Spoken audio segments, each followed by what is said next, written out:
আসসালামু আলাইকুম। প্রত্যেকে নিজ নিজ মতো করে যদি আমরা কিছু কিছু কাজ করতে পারি, তাহলে বাংলাদেশের যে সমস্যা, সেই সমস্যাগুলো পার হয়ে আসা এমন কঠিন জিনিস বলে মনে হয় না। আপনাদের কাছেও হয়তো মনে হয় না। আসলে বাংলাদেশের এত সমস্যা সত্ত্বেও অনেক অগ্রগতি হয়েছে, অনেক অর্জন হয়েছে। সেটা একটু মনোযোগ দিলেই বোঝা যাবে। আমরা এখন থেকে 20 বছর আগে, 25 বছর আগে যে অবস্থানে ছিলাম, সেই অবস্থানে এখন আর নাই। আমাদের অবস্থান অনেক পরিবর্তন হয়েছে। শুধু যে বাংলাদেশের অবস্থান পরিবর্তন হয়েছে নিজে নিজে সেটা না, আপেক্ষিকভাবেও আমাদের অবস্থান পরিবর্তন হয়েছে। ভারতের সঙ্গে তুলনা করলে আমরা তাদের থেকে অনেক বিষয়ে এগিয়ে আছি। পাকিস্তানের সঙ্গে তুলনা করলে তাদের থেকে আমরা অনেক বিষয়ে এগিয়ে আছি। এগুলো লক্ষণীয় বিষয়। কাজে এত ছোটোখাটো বিষয় না যে এত সমস্যা সত্ত্বেও যে বাংলাদেশ, যে প্রতিবেশী দেশগুলো যাদের অর্জনের কথা আমরা প্রায় শুনি, তাদের চাইতে যে আমরা এগিয়ে আছি, এটা মস্ত বড় গৌরবের ব্যাপার। জনসংখ্যা বৃদ্ধি নিয়ে আমরা আগে অনেক কথা বলতাম যে এই জনসংখ্যা বৃদ্ধি রোধ করতে না পারলে বাংলাদেশের ভবিষ্যৎ অন্ধকার ইত্যাদি। আমরা আপনারাও স্কুলে, কলেজে, বিশ্ববিদ্যালয়ে এগুলো নিয়ে অনেক চিন্তাভাবনা করেছেন। এখন জনসংখ্যা অত বেশি একটা বড় প্রবলেম হিসেবে আমাদের সামনে আসে না, কারণ আমরা বড় রকমের পরিবর্তন করতে পেরেছি। আগে যেখানে আমাদের জনসংখ্যা বৃদ্ধির হার, এই 25 বছর আগেও জনসংখ্যা বৃদ্ধির হার যেখানে 3% করেছিল, এখন সেটা কমে 1.5% এবং তারও কমে চলে আসছে এখন। কাজে এই যে অর্ধেকে নামিয়ে আনতে পারা, এটা কম গৌরবের কথা না। এবং আমাদের জনসংখ্যা বৃদ্ধির হার ভারতের জনসংখ্যা বৃদ্ধির হারের চাইতে কম, পাকিস্তানের তো অনেক কম, পাকিস্তানের চাইতে তো অনেক কম আছে, এবং প্রতিবেশী অনেক দেশের চাইতে আমরা জনসংখ্যা বৃদ্ধির হার কমে আছে। এটা উল্লেখ করলাম এই জন্য, এটাকে বড় কঠিন কাজ বলে আমাদের কাছে মনে হতো এককালে, কিন্তু সেই কঠিন কাজও আমরা নীরবে অর্জন করেছি। এটি হলো আনন্দের বিষয়। এবং সেই যে 1.5% জনসংখ্যা বৃদ্ধি হচ্ছে, সেখানে কিন্তু থেমে নেই, এর চাইতেও আস্তে আস্তে কমছে। শিশু মৃত্যুর হার কমে গেছে, মায়ের মৃত্যুর হার কমে গেছে, এবং এমনভাবে কমছে যাতে আমরা যে 2015 সালের মধ্যে যে সহস্রাব্দের উন্নয়ন লক্ষ্যমাত্রা যে অর্জন করার কথা, সে অর্জন আমরা করতে পারবো। যে সহস্রাব্দের উন্নয়ন লক্ষ্যমাত্রা যেগুলো আমরা, যে 8টা লক্ষ্যমাত্রা আছে, প্রায় সব কটাতেই আমরা অর্জন করতে পারবো বলে এখনও আমাদের আশা।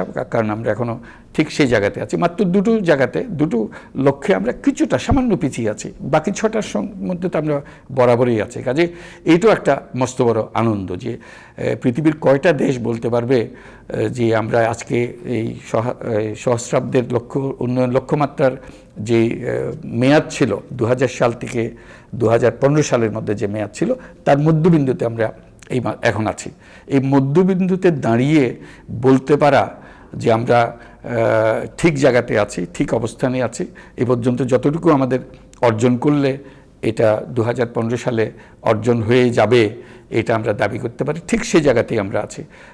এমনকি দারিদ্র্য নিরসনের বিষয়েও, যেটা খুব কঠিন কাজ বলে সবার কাছে মনে হতো যে কি করে সম্ভব যে গরিবের সংখ্যা অর্ধেকে নামিয়ে আনতে হবে 2015 সালে, আমরা ঠিক সেই জায়গাতে আছি এখন। আমাদের দারিদ্র্যের হার গড়ে 2% করে কমছে বাংলাদেশে। এটা কম কথা নয়। 2000 সাল থেকে 2005 সালের মধ্যে প্রায় 10% কমে গেছে। এবং এই মাত্রা যদি আমরা ঠিক রাখতে পারি, ধরে রাখতে পারি, তাহলেই আমাদের শতাব্দীর এই বড় একটা কাজ, সহস্রাব্দের এই বড় একটা কাজ, যে দরিদ্রের সংখ্যা অর্ধেকে নামিয়ে আনা, এটা আমরা অর্জন করতে পারবো।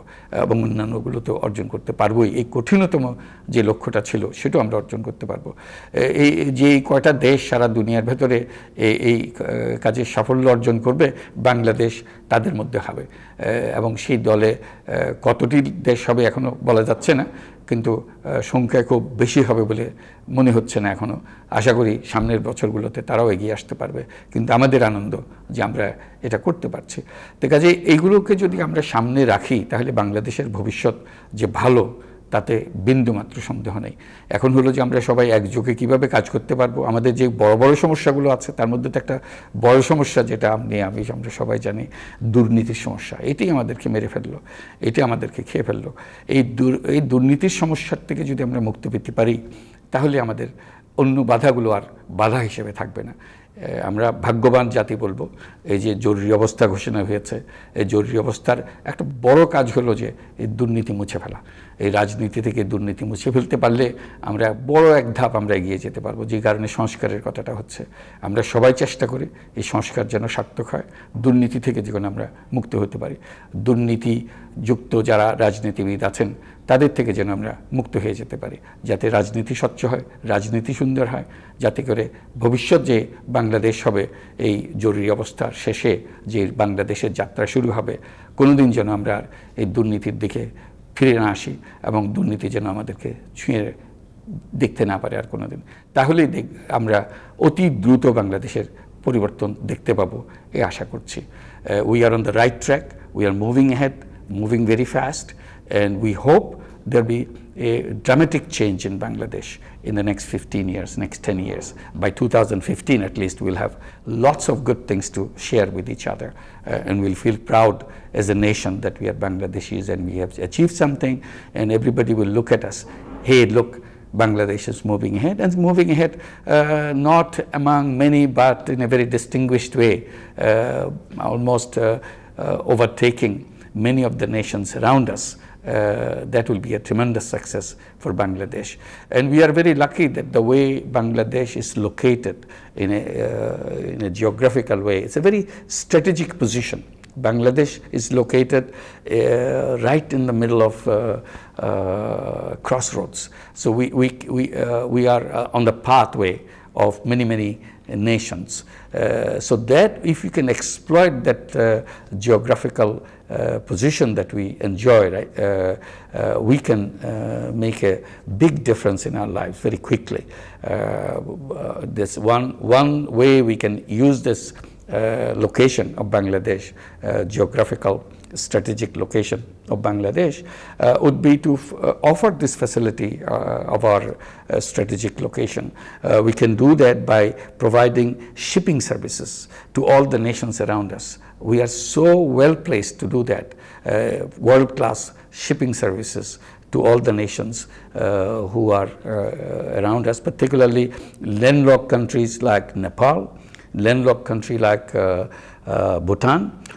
They have no other way to find the shipping routes except through Bangladesh. So we offer them, we connect them with highways, super highways, so that they can bring their goods and services through through these highways to the shipping routes. And we provide them services by creating a very modern, very efficient deep sea port. With a tremendous amount of capacity to handle the shipping needs of all the countries around us, like Eastern India. Eastern India is virtually a landlocked part of India. So they need to have access to shipping routes too. So we can provide them that. We connect them then with the superhighway, and we connect northern Myanmar with the superhighway, and we also connect western part of China. They are looking for this shipping routes, so we provide them access to shipping routes. They can use our facility, and being the provider of the shipping service is a tremendous kind of opportunity, because it brings so many different kinds of businesses. Like the warehousing would be a tremendous business, because all the goods will be passing through Bangladesh, passing through this deep sea port for all these nations, and you will be providing jobs and providing business opportunities. An entire eastern part of Bangladesh, particularly southeastern Bangladesh, can be converted into an international zone, export processing zone, a special zone, whatever you call it, where investors from all over the country, including yourself, would be investing in this zone, not only to feed the neighboring countries because of the highway connections, also the shipping routes, because you produce it here and send it out to any country in the world the most efficient way. So there's a lot of possibilities if we can use it right, if you can plan it right, and if we can execute it right. And that's why we need good governance. We need all the technical know-how that you kind of represent. and I'm very happy that you could gather together to review the possibilities and be part of this exciting experience that we are going through right now. Bangladesh is a very exciting place, and it will be more exciting as days go by. With your support, with your contribution, you are part of it. And congratulations to all of you for being successful in your own careers, and I hope we can work together. Thank you very much.